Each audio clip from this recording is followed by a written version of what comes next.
the Dynasty Madden League grind in 365. Yo, what's going on, fellas? It's your boy, the Bus, and we here with another episode of the Bus Mock Draft, man, where we're gonna give you guys a quick snapshot of who we think is going where. And I got the homie, the schemer, in the building with me, man, aka Freddie McShay. What's going on, man? What's up, man? It's gonna be a great show. Hey, I see some shocking picks in the top 10 picks or whatever. Hey, it's gonna be a great show, man. You know, I'm the guru, the schemer, my sidekick, and we gonna bring y'all some great picks, and we hoping everybody falls where we select them at. So, hey, man, let's not waste no time. Let's go ahead and dive into it. And you see on the board, we got the Miami Dolphins coming in with the first overall pick via Pittsburgh Steelers. So, hey, we all know how, tight work runs those Miami Dolphins, man. And he likes that mobile quarterback. So, I have him picking Gilbert Reeves from Georgia. So, Gilbert Reeves kind of reminds me of that old Georgia quarterback, Quincy Wilson. If you remember him, he's real fast. He's a pretty solid guy as far as standing in the pocket. He can make all the reads. But if you get him in the right system, he can actually be a future DML MVP. And I think if he gets in this system with the Dolphins, he's going to excel, and he's going to probably push Russell Wilson into retirement. Schemer, what do you think about this pick, man? Who do you have Dolphins picking with the first pick? That's a solid pick. It makes sense. He could be a future Russell Wilson, but no. I play tight work twice a year. Okay. I don't see the quarterback doing it. I don't see him picking quarterback at this point. Xavier Howard does a great job. He's 28 already. I mean, if he's thinking about high stakes, you got Tankersley. I got him looking at the cornerback position. I'm going with Cedric Fletcher. Cedric Fletcher. Okay. Fletcher at cornerback. He's well balanced across the board. And I think right now you have to start thinking about getting younger. He has McTire and Armstrong, both 26 and 25. But when you look at his top cornerback, Xavier Howard at 28 and Tankersley at 27, I think it's time to get some youth. At safety, he's already great. And Russell Wilson, his numbers are pretty good compared to what he does. So Russell Wilson being 32, I think right now he'll wait another year or two to get one. So I'm going to go with the cornerback, Cedric Fletcher. I got you. I mean, that's a pretty solid pick coming from a man, the schemer. But you got to look at this, the schemer. You don't get these quarterbacks that come around like Gilbert Reeves, like once in a lifetime. If you remember, Gilbert Reeves is at Georgia, and he pushed Justin Fields out to transfer to another school, and that's saying a lot. Oh yeah, Justin Fields is a baller, but I think Gilbert Reeves is that guy for the Dolphins. I think Gilbert Reeves will take that Dolphins organization to another level, and probably give him a chance to obtain another banner and a trophy for the Miami Dolphins. So, hey, let's move on to the second overall pick, and that's the that's the Washington Redskins coming in at number 2. Now, I know what the Redskins like to do, but I'm gonna go out on a limb. I have the Redskins taking the big wide receiver from Nebraska, Richard Rabe. Now, if you remember last draft, the wide receiver from Auburn went in the first round, Bowman, to the Giants. Bowman actually turned that whole organization around. Now, I don't see the Redskins passing up on this guy because he could actually bring some tenacity and some offensive power to that Washington Redskins team. I mean, he comes in at like 6'4", he can jump, He can go get the ball from anywhere. Can run every route. So this is a guy you just can't pass up on, man. I really like him in that Washington Redskins uniform. The schema. Who do you have the Redskins picking with the second overall pick? Not a bad pick. Because you look at his wide receivers, he does have Paul Richardson Jr. at 29, Crowd at 28. But I think this guy being defensive minded, I think he's going to try to hit later on a receiver later in the draft. He's been talking about the O-line for quite some time, but I think he's going to skip it again. I think so too. Because he hasn't done it yet. I mean, that high, very rarely you're going to see an offensive lineman picked by a defensive minded person. So, with that being said, I'm going Franklin Day, the left outside linebacker. And I'll tell you why. B.J. Perriman is 24 with 1 year of experience, but he only has 78 speed and 64 awareness, 66 play recognition. I think he missed there when he picked him. Zach Brown, he's tried to trade him, so he's definitely looking to get young at the linebacker spot. So I'm going to go with Franklin Day to shore up the linebacker spot. You got the Dallas Cowboys that want to run the ball. You also got the Giants that like to run the ball. And Breida is a heck of a weapon out of Philadelphia. So you need to bring a linebacker that can really control the line of scrimmage against the run. Okay. That's a solid pick. Franklin Day is from Georgia. And, I mean, if that's the case, then, I mean, we got two Georgia Bulldogs going, picks 1 and pick 2. If the draft goes how my man, the schemer McShay, has it drawn out. But let's keep it moving, man. And we're going to move on to pick 3, and that's the Denver Broncos. Now, the Denver Broncos are a team that's in turmoil right now. You know what I'm saying? They've been picking in the top 5 for the last few drafts. And with this pick, I have them addressing the linebacker position with Franklin Greer from Nebraska. Now, Greer can play sideline to sideline, man. He's a tackling machine.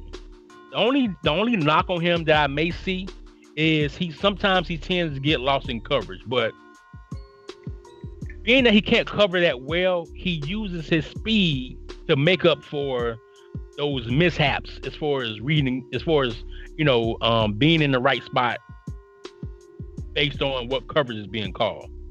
So I think this will be a good pick. I think he gets down there with the Denver Broncos and that coaching staff, and they help him in those red flags that he has as far as coverage goes. Now, who do you have the Broncos picking with the 3rd pick? You went linebacker with the Redskins. Who do you got? Well, we're gonna keep it at the linebacker spot. Okay. And I'm also going with Franklin Greer. Okay. Ding, ding, ding. Boy. Oh yeah, the Broncos. I mean, if you don't make this pick, when you got to go against facing other Oakland Raiders, I mean, you got to understand that division too. That division is high powered, So looking at his team, he missed last year. He picked a guy named Elgin Travis. He's 22 years of age. He missed. 78 speed, 80 acceleration. He cannot be your number 1 middle linebacker. The fast guys also don't have no skills, because I see Brennan and Brawls. They're not going to be the ones of the future. So you got a chance to get a guy in the middle. You lost Marshall. He's not there no more. I mean, so you got to get a middle linebacker. Unless you digging deep into this draft and find a gem later in the rounds, no, you have to hit a linebacker at the spot. And Franklin Greer makes a lot of sense, because you just do not want to have your best linebacker with 78 speed, and this guy needs to be replaced right away. Gotcha. I think Franklin Greer is a great pick for the Broncos, and if he goes down there, he'll be under the wing of Von Miller. So you can never go wrong if you have somebody like that to look up to. So let's keep it moving, man. We're gonna stay in the AFC. And we got the New York Jets coming in with the 4th pick. This is a very intriguing pick. I have them going wide receiver, man, with Spencer Dees out of FSU. And the Jets need to address some more positions, but I think Spencer Dees is a burner, man. Hey, this guy right here can fly by you in a blink of an eye, you know. But don't think he can just run 9 routes. He can run all slash, drags, 9s, comebacks. He's that guy that would stretch the field and make you notice where he's at on the field. So, him and Robbie Anderson can kind of team up and give Darnold a 1-2 punch in the passing game. So that's my pick for the fourth round, for the 4th overall pick, man. What do you have coming in the schema? Following this guy, you know, coming into the blueprint all the way up to the dynasty recently. He could use another receiver. Yeah. Because he has to shake the receiving crew up again. But I think he'll wait. I think Robbie Anderson would be good for now. He might even get a running back later in the later rounds because he likes to run the ball. Jason Verrett is long in the tooth. Like I told you about Kyle Long last year, the offensive line spot at right guard. Trey Johnson's also 31. He can't cover nothing. You know, he has a cornerback that is young at 22 years of age. Sherrod Means, he's a rookie. Whoever picked him missed 84 speed. That's not going to get it done. So knowing this guy here, you know, when you know a guy, how they play and what they're looking for, I'm going to say that at this spot, he gets Antoine McBean. Antoine McBean can replace Jason Verrett, you know, at the number 1 spot. Maybe not the first year, but the second year. So if you get this guy named Antoine McBean, now you have a 1-2 punch at corner. Right now, they only have Jason Verrett, who probably has 1 more season left. And you never know. He could decline at the end of the season. So I don't see, at the number 4 spot, I don't see him, you know, passing up on a cornerback. Yeah, I mean, I understand, you know, the way and your logic as far as him saying, for you saying he's gonna pick a cornerback, because, you know, with the receivers you probably can hit that maybe in the later rounds. But like I said, we're gonna have to watch out for Spencer D's combine numbers. They haven't been revealed yet. But just watching him on film, he's somebody that you got to keep your eye on, because he will fly past you in a second. I agree. He could be the next John Ross. Right, the next John Ross. So, we're gonna stay in the AFC again, and we got the Buffalo Bills coming up. Now, hey man, this pick here is a special pick. You know what I'm saying? I think the Bills address the D line and they go with Malik Ellerbe out of the U. Now, schema, when we mention the U, who we thinking about? Ray Lewis. Yeah. We thinking about what's my man name? Mark Irvin. All them guys from the U. But Malik Ellerbe is a guy who can do it all. He can play DN. He can play the defensive tackle. Man, you might can put him at fullback if you want. He's so fast. He reminds me of that guy that played for the U as far as Warren Sapp. If you're looking for that Warren Sapp type player, this is the guy. This is the guy for you. I mean, you just can't go wrong with this pick. This is a hit and hit, not a hit and miss. This is a hit and hit. So I have the Bills going DT with Malik Ellerbe out of the U. If you want that Warren Sapp type of guy, this is your guy, man. Who do you have the Bills taking? D tackle would not be a bad spot, considering Jernigan and Legit being the top guys, you know, getting up in age. That probably won't even be around for high stakes. Now, he picked up an interesting guy, Dominique Lofton, last year.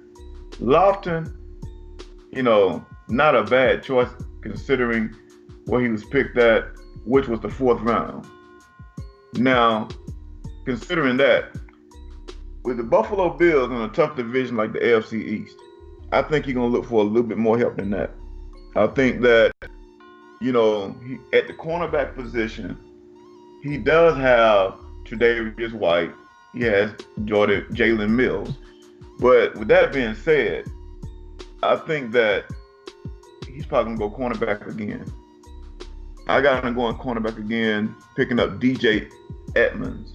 Okay. Because in a tough division like that, he doesn't have a guy like Mills hasn't produced much yet. Only 2 interceptions at this point in the season. so the production is low. Right. So I think that what I would do with him, if I was him, I'll leave Jalen Mills on the side where people rarely throw, and I'll take Tre'Davious White on the side where everybody throws the ball, and then get you a legitimate corner. So when you go in nickel, you don't have to worry about getting beat when people go across the field from left to right.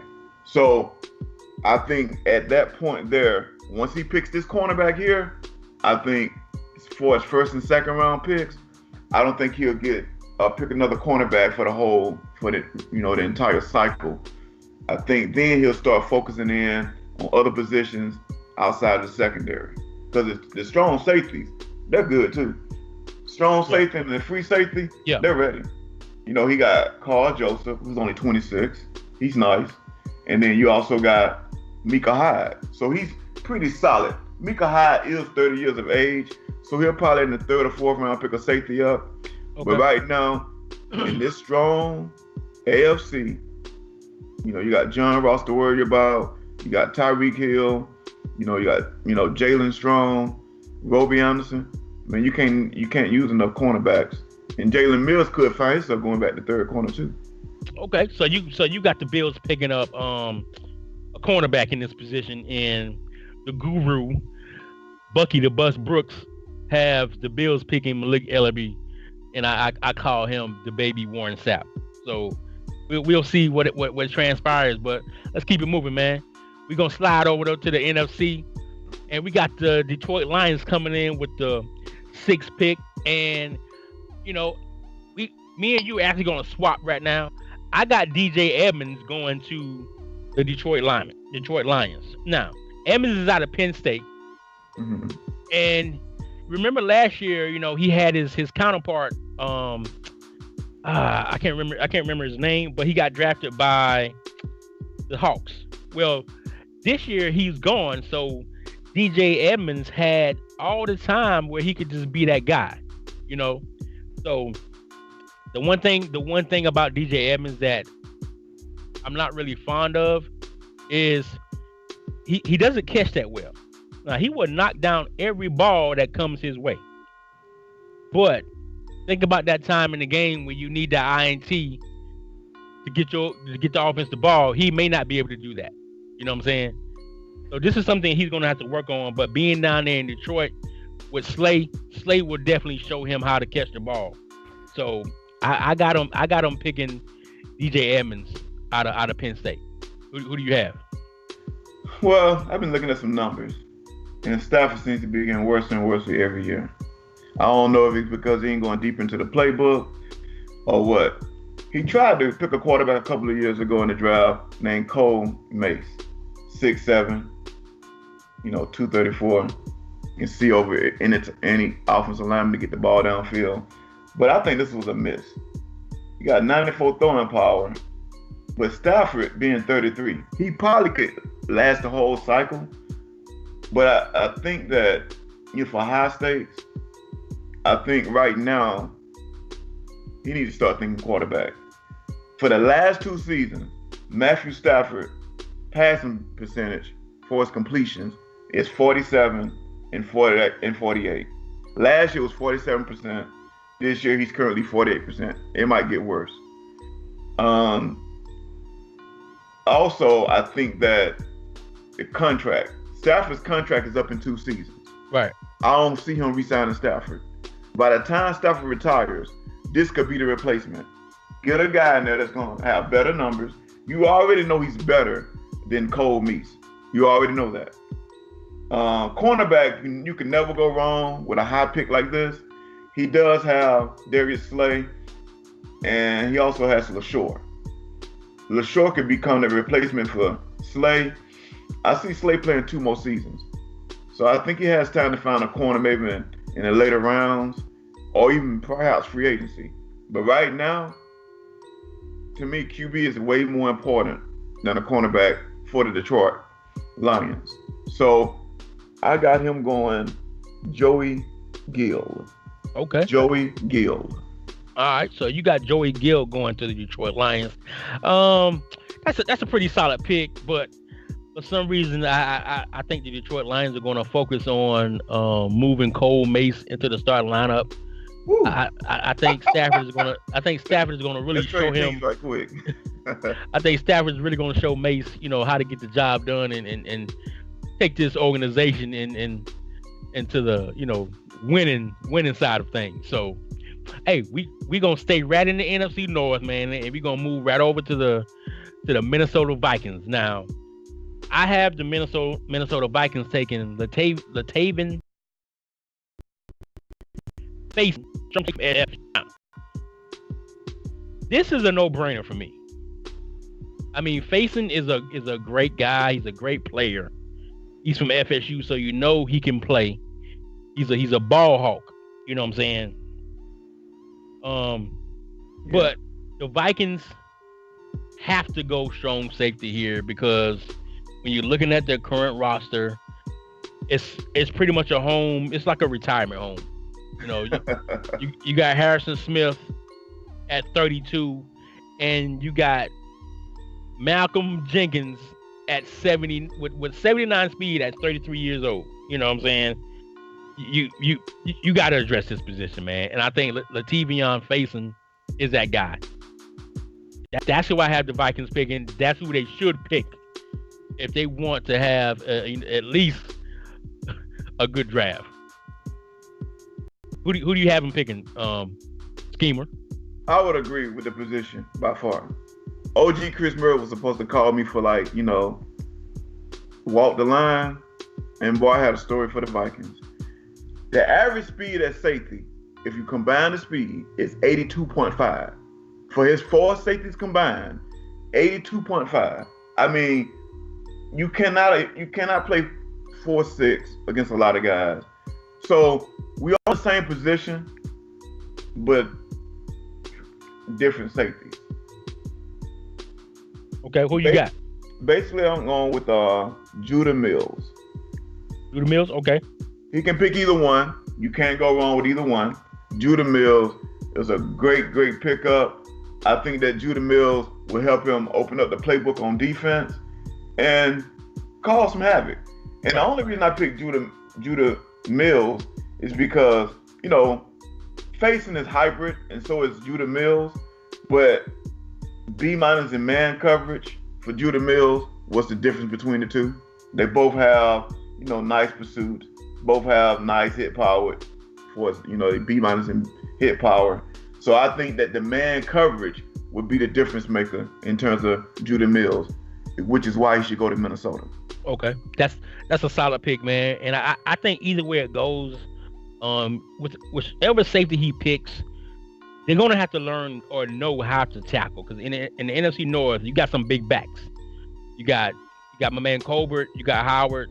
So you don't have a lot of speedsters as far as the wide receivers, but in that division, they run the ball. You gotta know how to tackle. You gotta bring your hips when you hit. So if Faison or Mick can do that, either one of them will be successful in Minnesota, replacing old man Malcolm Jenkins with 79 speed. It's time for him to go. But hey, once again, we're staying in the NFC North. We're heading up to Wisconsin for the Green Bay Packers. And I have the Green Bay Packers selecting Joey Gill from Stanford. Now, let me tell you why. I think Joey Gill is a amazing player. He's that traditional quarterback that stands it and can make every throw. He may be lacking a little throwing power, but I think what really helps him is his anticipation for the throws and the wide receivers coming out of their routes. That's what's going to help him and take him to the next level. Now, many might say, well, why does he go quarterback when he has Aaron Rodgers? Well, he doesn't like, for some reason, Aaron Rodgers is not the fans' best right now. He hasn't been producing. They want him out of there. So I got him taking Joey Gill from Stanford. Who do you have the Packers picking, Schemer?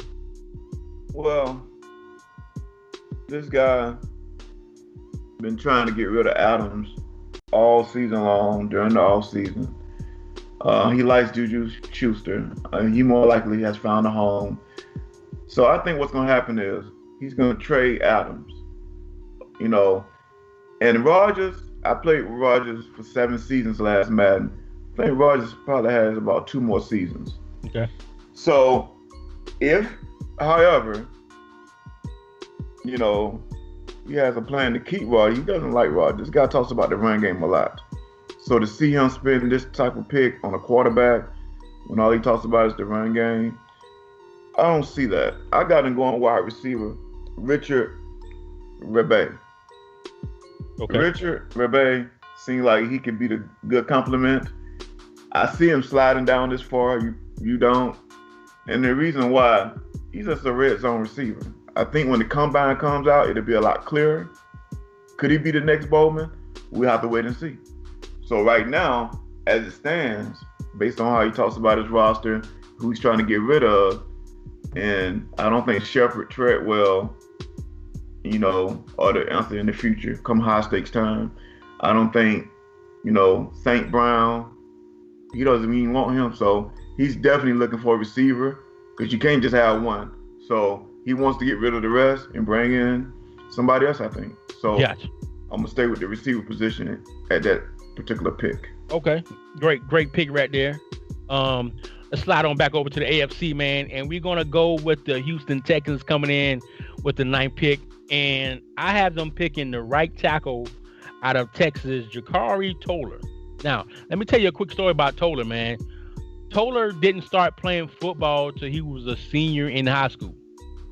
You know, he sprouted up in height, went to like 6'3", 6'5", 280, and then he pretty much walked on at Texas and earned his scholarship his sophomore year.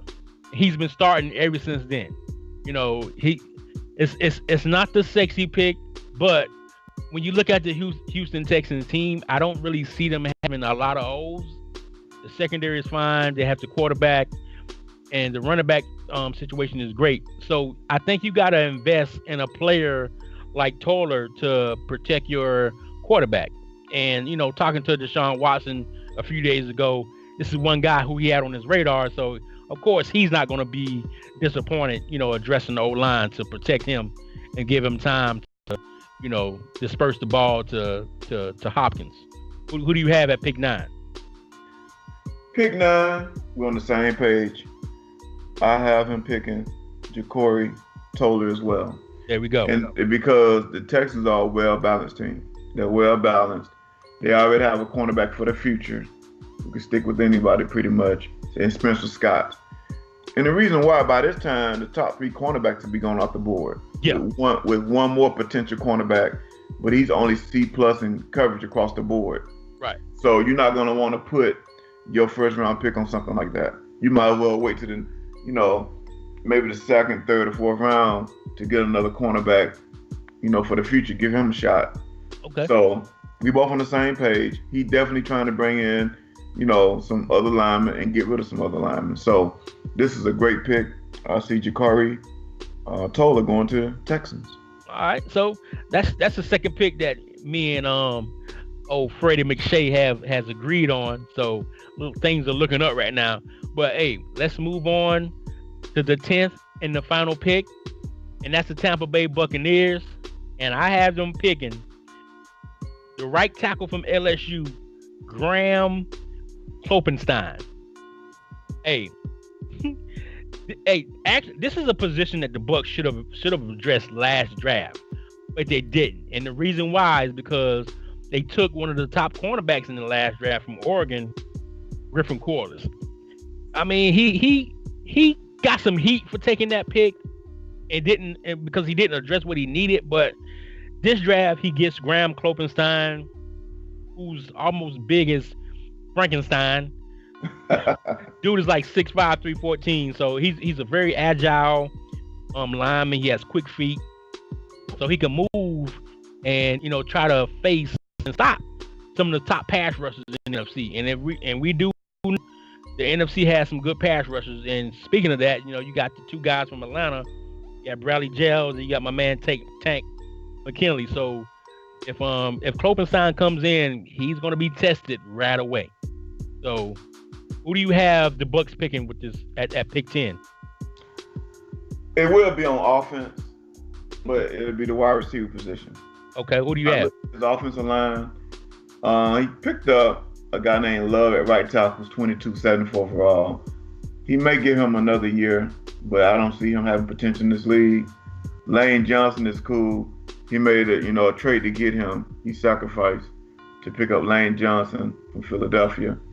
So with that being said, he need to scale somebody. I mean, his offensive weapons don't scale nobody. He got Mike Evans and Godwin, but he needs a Jeremy Ross type too. I mean, he is scaring somebody with that roster. That roster looks scary, man. Like they need help. Yeah, they need some help. He's always talking about, how can I make my offense better? Right. Oh man, my offense is on the trade block. How can I make them better? Okay. Well, you make them better like this. Get somebody that can stretch the field and open up your playbook. Gotcha. Your speed is real low at wide receiver. You got a fast back. You got Jameis Winston. You also traded away some good speed at tight end, which right now you really don't. In terms of speed, he doesn't have any mismatches on offense at all, except for a running back. Okay. So who do you have him picking at 10? Spencer Deese will be logical for the Bucks. The Blazer. That will open up your playbook. If Deese can slide down the board after we see the combine, Deese will be logical at this spot. Okay. I can see that. But at the same time, what's speed gonna do if you can't block for the quarterback? Hey, you're right about that. We're gonna see what the Bucks does with this pick 10. And Deion is coming again. That tandem, Bell and McKinley, they coming back. Yeah, they're not going over. Speed at receiver makes no sense for me at this pick. You got to address the O-line. Hey, if you got to don't get protect no speed, Winston. The offense. I mean, maybe he can find speed in the later rounds, but he has to get a receiver. Only speed he gonna see is them DNs coming off the edge. That's it. So you better get some O-linemen in there to block and protect Wentz. So, hey, with that being said, man, that was the Bus mock draft. Bucky the Bus Brooks and my man, the schemer, Freddie McShay. And hey, this is our mock draft, man. This is just the preliminary stage right here. We all know these picks are going to change as we move on into the end of the season. So expect a few more mock drafts to come out, and the final one will be the last one. And we hope to hit 10 for 10. Because I'm the guru and the sidekick, Freddie McShay, on the side. So, Freddie, man, I want to thank you for coming on and blessing me with your knowledge. And I just want to, and that's the mock draft, man. I hope you guys enjoy it. Pay attention. Make sure you guys subscribe to the network as well, man. DML Network. Appreciate it. We out. Peace. Thank you for tuning into the DML Network. Be sure to hit that like and subscribe button below.